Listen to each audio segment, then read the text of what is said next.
1 week later, Tipp City is still grieving the loss of 37-year-old Ashley Flynn. The local teacher and coach leaves behind 2 children as investigators continue their work. Although there are no new developments in the investigation tonight, the community is still finding ways to show up for Ashley's family. 2 News reporter Morgan Anderson joins us live in Tipp City on how people are turning their grief into support. Lauren, Kayla, from local fundraisers to a message that's now spread across the country. Live like Ashley. Despite the heartbreak that the family and community is feeling, friends, community members, and even strangers are finding ways to show the family that they are not alone. A GoFundMe started by Ashley's close friends is circulating online to support Ashley's 2 children. As of right now, it's raised over $115,000. Its initial goal was $50K. Plus, over the weekend, Red Devil's Pizza and Deli in Tipp City held a benefit where lines went out the door. People from all over ordered food from the local restaurant. They raised over $4,000 that went to the family. And likewise, one local woman is making T-shirts, donating 20% of her sales to the GoFundMe. The shirts are red with the words "Live Like Ashley" printed across them. 2 News spoke with Sarah Kaler, the woman behind the shirts. She says despite the heartbreak, it's been incredible to see the community come together. It does get emotional. I'm so thankful to just be able to help the girls out, even in this small little way. Sarah says that so far, as of last night, over 250 items have been sold, making that over $1,100 that will be donated to the family. And of course, she tells 2 News that she will be donating more than that promised amount she initially set. Now, the suspect in this entire case, which is Caleb Flynn, Ashley's husband, he's due back in court this Thursday for a preliminary hearing. In Tipp City, Morgan Anderson, 2 News. It started with a 911 call in the middle of the night. A husband whispering in panic, saying someone broke into his home, saying his wife had been shot, saying there was blood everywhere. 2 little girls asleep down the hall. And by the time police arrived, Ashley Flynn was dead in her own bed. Before we go any further, I need you to really sit with that. A mother, a teacher, a coach, shot inside the place she was supposed to feel safest. If stories like this matter to you, if you care about victims being remembered properly, take 2 seconds right now to like this video, subscribe, and click that bell so you never miss a case we break down here on Midnight Crime. It honestly helps more than you think, and it keeps these conversations going. Now let's talk about Ashley. Ashley Flynn was 37 years old. People who knew her described her as warm, steady, the kind of woman who showed up. She was a substitute teacher in her local school district and coached middle school volleyball. She wasn't famous. She wasn't controversial. She was a mom of 2 young daughters who still needed help with homework and bedtime routines. By all outside appearances, she lived a quiet family life in Tipp City, Ohio. She was married to Caleb Flynn, 39 years old. Some people recognized his name because he had once appeared on American Idol years ago. He had also worked in church ministry. To neighbors, they were just another suburban family. Nothing about their house screamed danger. Nothing about that street suggested a crime scene was about to unfold. Then came February 16, 2026. Just after midnight, Caleb called 911. He told dispatchers someone had broken into the home and shot his wife. He sounded shaken. He said his daughters were in the house. He didn't know if the intruder was still there. Imagine hearing that as an operator. Imagine hearing that as a police officer racing to the scene. When officers arrived, they found Ashley in bed with gunshot wounds. She was pronounced dead at the scene. The girls were physically unharmed. At first, this looked like every family's nightmare, a home invasion gone wrong. But here's where things start to feel off. Investigators began examining the house. And the more they looked, the more questions they had. Signs that didn't fully match a forced burglary. Details that didn't quite line up with the story of a masked intruder slipping in and out unnoticed. There were inconsistencies. Small ones at first, then bigger ones. And when detectives start noticing inconsistencies in a story told by the only adult survivor in the house, that's when the direction of a case can completely change. So let me ask you this before we go further. If someone you loved had just been murdered, would every detail of your story stay perfectly straight? Or would shock blur things? Where is the line between trauma and deception? Hold on to that thought, because the next development in this case shifted everything. Within days, the narrative of a random break-in began to fall apart. Detectives processed the home carefully. They examined doors, windows, the garage, the placement of objects inside the bedroom.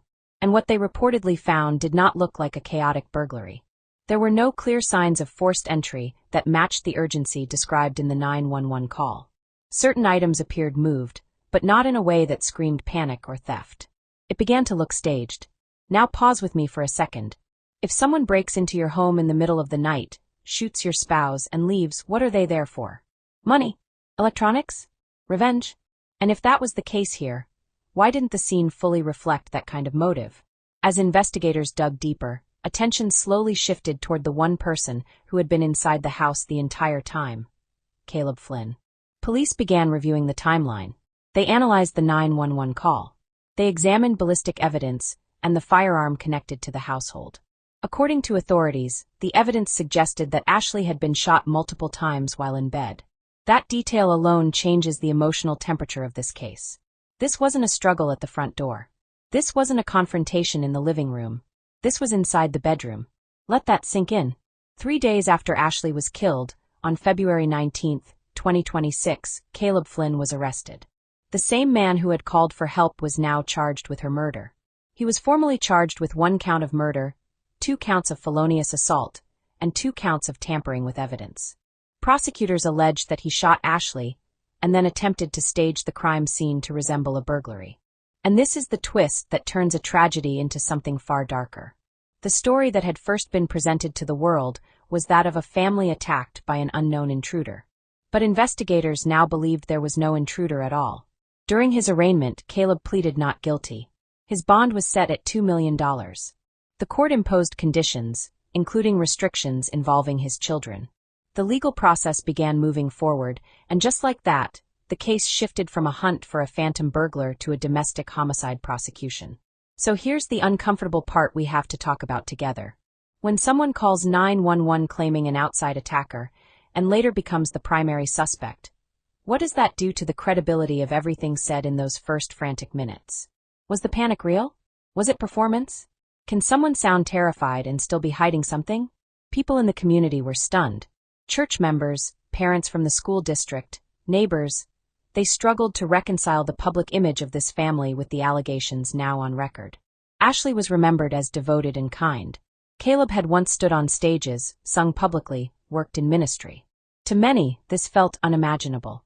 But as we move forward, the legal system demands more than imagination. It demands evidence. And what happens next depends entirely on what that evidence ultimately proves. The court is now in session with the Honorable Judge Samuel Hubbard presiding. You may be seated. All right, this is case 26 CRA 285, Caleb C. Flynn. Mr. Flynn, you have several charges here. Count 1 is a murder charge, is a felony of the first degree. Count 2 is 2 and 3 are both felonious assault charges, second degree felonies. Count 4 is tampering with evidence, a third degree felony, and that's count 4. Count 5 is tampering with evidence, a third degree felony. Mr. Falker? Your Honor, Mr. Flynn would tender pleas of not guilty and would ask for this matter to be scheduled for a preliminary hearing.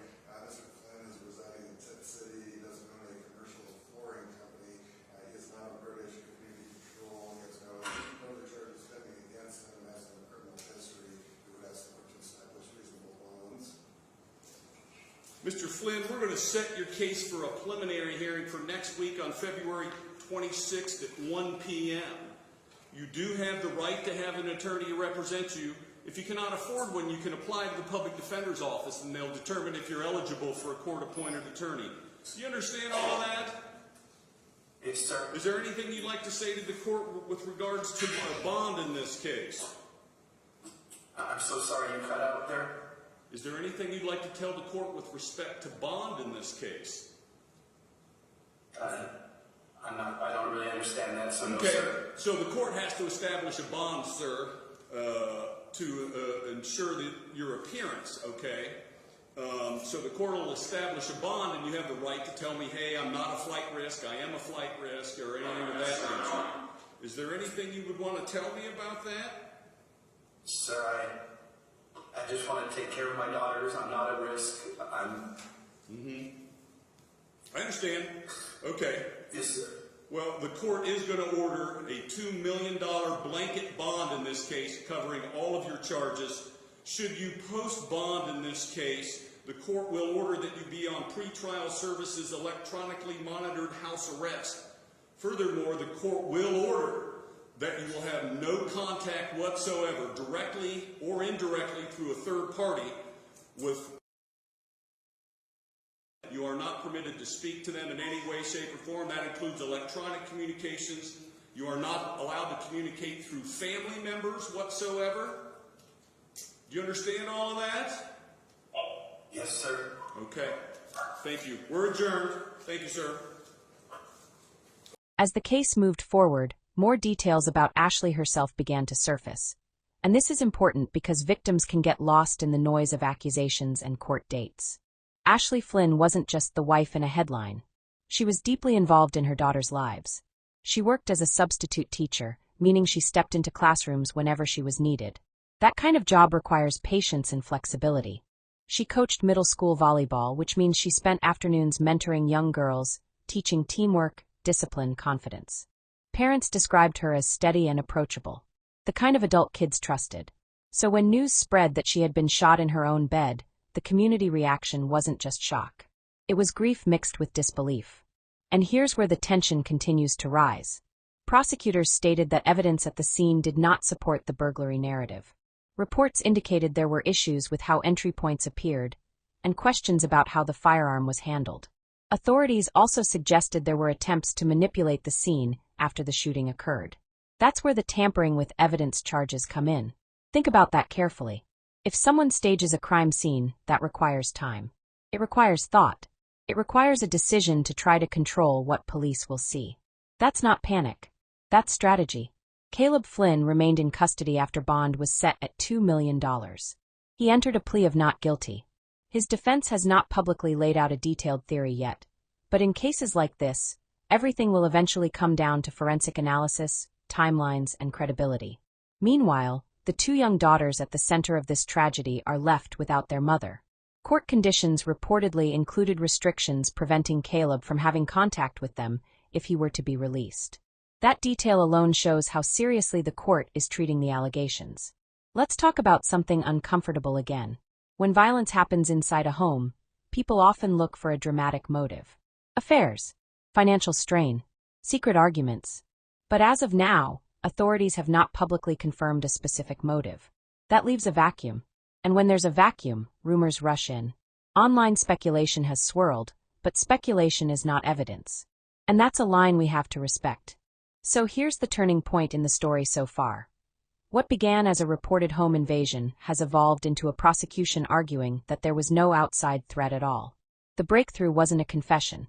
It wasn't a dramatic witness. It was the scene itself. Physical evidence telling a different story. And now the case sits in the legal system, waiting to be tested in court. Which brings us to the deeper psychological layer. How well do we really know the people we share a home with? Can someone maintain a public image for years while something else builds quietly behind closed doors? Or is it possible that what happened that night is more complex than it appears? As this case continues, those are the questions hanging in the air. And I want you to think about this carefully before we close this part. If you were on that jury, would you need absolute forensic certainty? Or would inconsistencies alone be enough to convince you? Cases like this force us to confront uncomfortable truths about trust, perception, and the stories we tell ourselves about safety. If you want to follow every update as this case unfolds, make sure you're subscribed to Midnight Crime, like this video, and click the bell so you don't miss the next breakdown. These conversations matter, and the pursuit of truth deserves attention.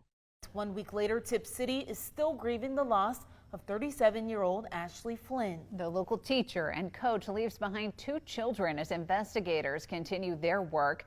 Although there are no new developments in the investigation tonight, the community is still finding ways to show up for Ashley's family. 2 News reporter Morgan Anderson joins us live in Tipp City on how people are turning their grief into support.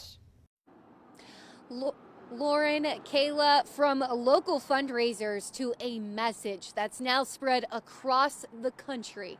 Live like Ashley.